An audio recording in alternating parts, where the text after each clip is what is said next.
lot of people raving about the hockey they're seeing at the Stanley Cup playoffs or whatever these are right now.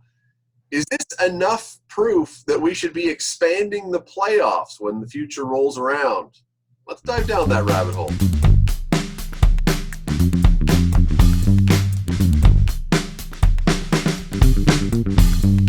Rick Stamford, a lot of people are saying the hockey is way better than they expected. The production values are way better than they expected. You put it all together, and hey, this shows us that the NHL should be expanding their playoffs. Add another round, bring in more teams every year. What do you think?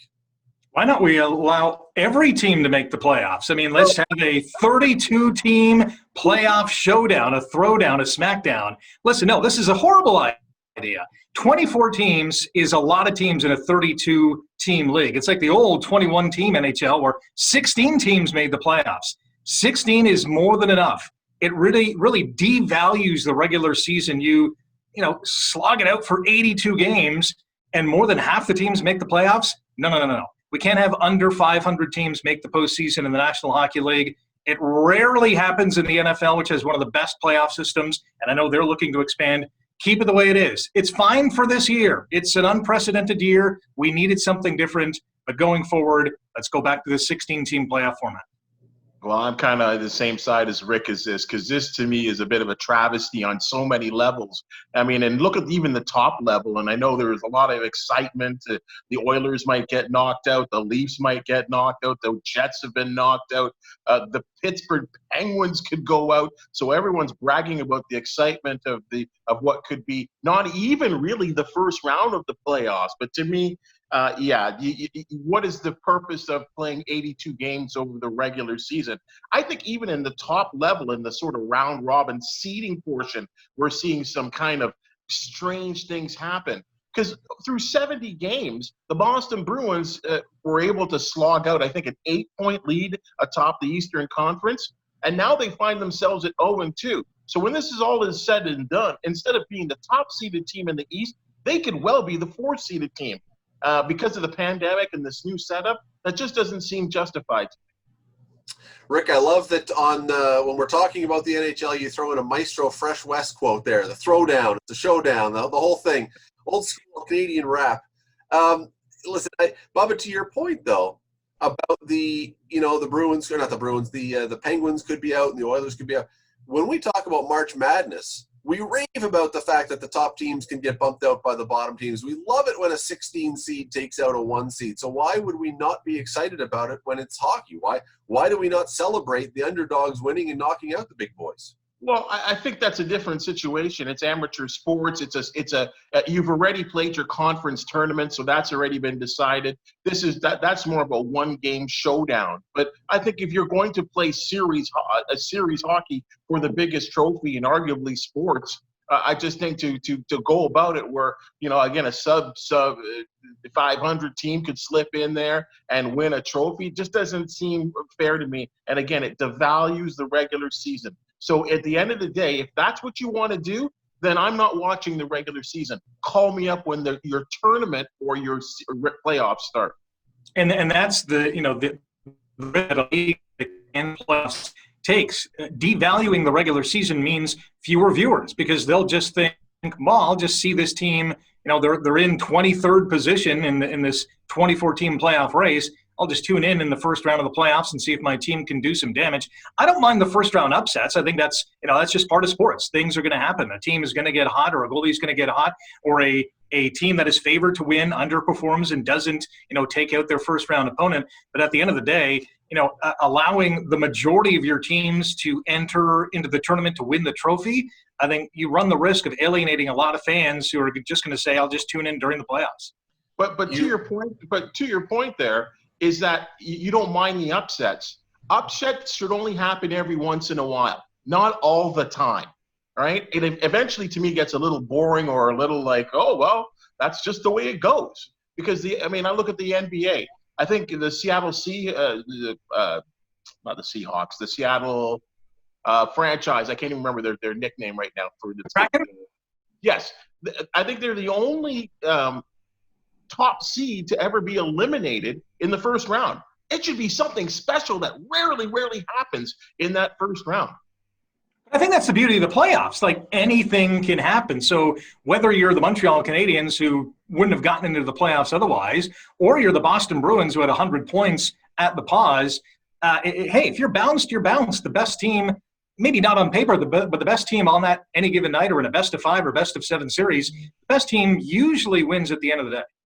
Well, one of the things this has showed, I think, fairly, is NHL players. I was not sure what we were going to see when this thing returned, because you haven't played in a while. There's no fans.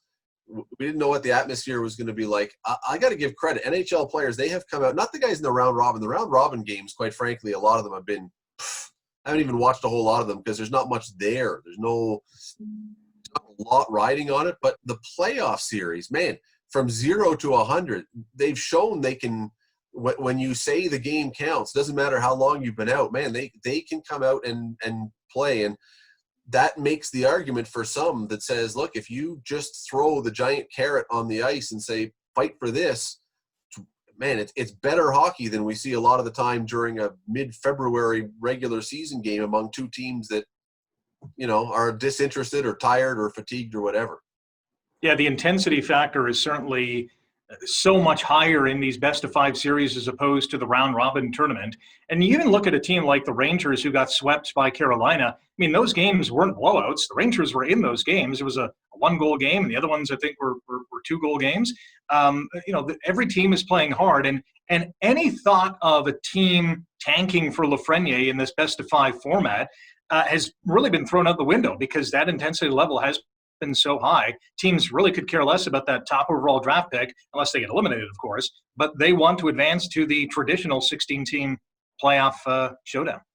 Yeah, and I agree with you guys. It has been fantastic hockey. And you know what? I have found myself glued a little bit more to the television in August to watch hockey than I actually expected, because they have basically gone from 0 to 100 in a matter of a couple of weeks of training camp, playing pretty good hockey, and under the circumstances with no fans. And the production, to me, has been good with the opposing horns in the arena and the fake crowd noise. It's been a good production. But let's remember, guys, this is something that it should be a one-off and nothing more than that. And we should be happy to say that, the one-off pandemic season, the COVID Cup year, yeah, it went off pretty well. But I think we go right back to the way things are. What I would change is that first round, and maybe it will never happen, because so much money is made per game for owners and the league itself. Boy, that best of 5 really, I think, makes things very immediate. We're speaking right now on this date where the Maple Leafs have blown a 3-0 lead and are down 2-1 to the Columbus Blue Jackets. We're a team we're even with them on points, but I think we all sort of had the Leafs favored, and they're really, really under the gun. All these teams that are down 2-1, the Pittsburgh Penguins down 2-1. I mean, the immediacy of these games, of what will be a pivotal game 4 and what could set up for a game 5, to me, is much more exciting than the 7-game series for the first round. It's the NHL's worst nightmare. You could have, after tonight, no Sidney Crosby, no Connor McDavid, no Maple Leafs in round number 2, or round number 1 if you want. And you have the Columbus Blue Jackets, who are to hockey what a black smudge is to the Mona Lisa's face. If you like, it just they play like the New Jersey Devils in the mid-90s. It's generally unaesthetically pleasing. It's effective, no question. It's effective, but man, you don't want too many teams whose job it is or style it is just to deconstruct. But that's what they do. They do it very well. Could we not say, though, that that's the style that they approach the game with? But 100%.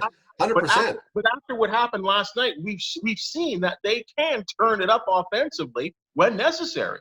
Well, when they're playing against a Leaf team that does what the Leafs do. If we're going to have a debate, though, about the playoffs and about formats and everything else, I would argue that expanding them to more teams and longer playoffs and everything else is not the discussion that should be on the table. The discussion on the table should be the format itself, and going back to the way it used to be in the 80s, not to be all old and everything, but where one plays 16 and 2 plays 15. This interconference, the playoff system that they've got set up right now, it does very little for me. And, you know, the old way where you got a benefit, Bubba, you were just talking about the regular season. You finish well in the regular season, you get the benefit of playing the 16th seed. That makes the regular season matter for something. Half the time now, the regular season standings are not decided, but there's teams that have locked up places way earlier, and I don't know. I think they're missing the point by not going back to that old way of doing it. Yeah, I think they got to go, 1 through 8 Eastern and Western Conference, because for two things. You won't get the usual, Tampa versus Boston, or, Leafs versus Boston in round 1. I know eventually that is going to change, but getting away from those division kind of, matchups, because there's going to be a lot of times, and we've seen it in the first few years of this current format, is that one of the top teams, or two of the top teams in the league, in this case Tampa or Boston, they're going to be bounced by round 2. So come the Eastern Conference Final, one of the heavy hitters is already gone. Going 1 through 8 and keeping it in conference, you're still going to get a lot of those rivalry matchups. You're still going to get some of those unique matchups like Leafs and Capitals we had a few years ago. The other thing, too, expanding the playoffs, if they were to add more teams, you got to think of the logistics. Are you going to have buys? Are you going to have best of 5s where the top seeds, get a bye into the next round? Logistically, adding more teams causes a few more wrinkles.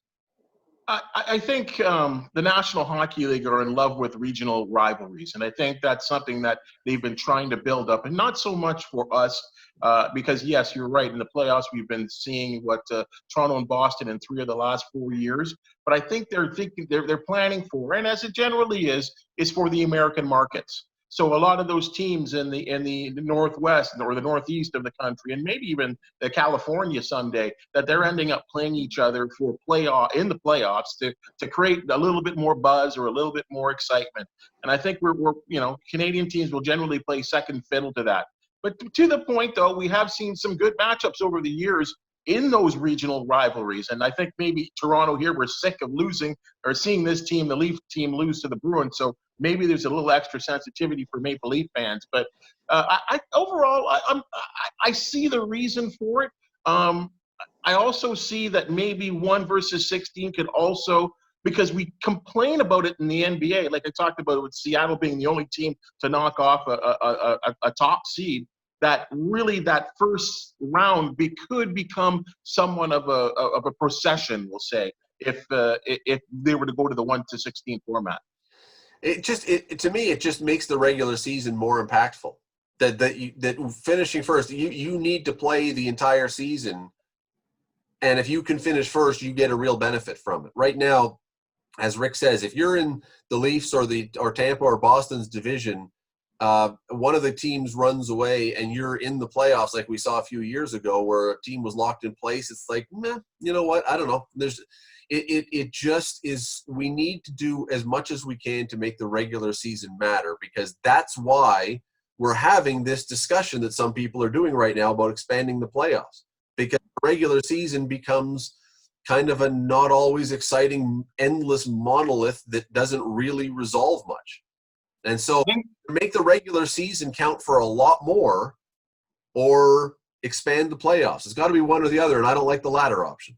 Yeah, I think the NHL right now, with 16 out of what is going to be 32 teams make the playoffs, half your league is getting in. I think it adds a lot of credibility to the regular season. It adds a ton of credibility to the playoffs. And if you're a fan of those lesser likes, yeah, you look forward to the draft lottery. But your team is forced to get better and draft better and make better trades and look to the future to have that kind of cycle and max out the potential and the talent they have on that roster. When you look at Major League Baseball at the start of the season, you can really wipe out half the teams in the league because they really have no shot. It's so difficult to get into the playoffs in baseball. And in football, kind of same. I mean, I know they're talking about expanding the NFL playoff system too. Right now, it's really difficult to get in the playoffs, which makes the playoffs that much more special. As it should be, to be difficult to be a playoff team, and that should be the end goal. I mean, just think about it. Years ago, in baseball, what was it? The 4 teams made the playoffs, was it not? You win your division, yep. You're in. Yeah. After that, you're not in. And I thought that made that very special. But in terms of your 1 to 16 thing, guys, maybe we go to that kooky, crazy, ridiculous, stupid, astronomically dumb idea that Mr. Scott Radley continues to pop up with for all of these sports, that the top seed gets to select whoever they want to play. I love it. I It's love dumb. it. Stop I love it. it. If we can if we can turn the draft lottery into must-see TV, imagine the television ratings and the excitement for that when someone has to get up and call out an opponent. It would be fun to watch, but I think the number one seed is always going to pick the last seed, and the scenario is always going to be, oh, this last seed is disenfranchised and disrespected, and I mean that's going to be the storyline each and every year. No, Monday night.